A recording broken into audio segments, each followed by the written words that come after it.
I don't know what's going on, but my GoPro keeps shutting off. Says it's got 100% battery and then shuts off. So you can see it's a real wet snow, real packy. And we got like, I don't know, 4 inches overnight, something like that. So she moves the snow, no problem.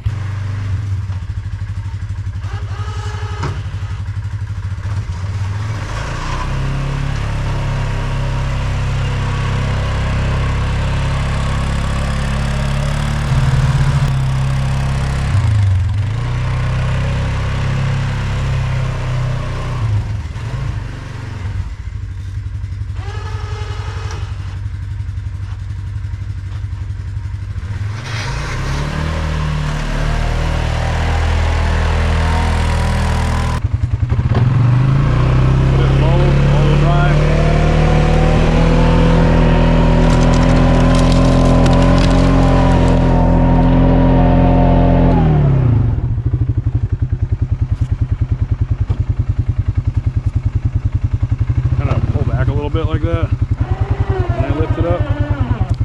It does like to kill my battery too.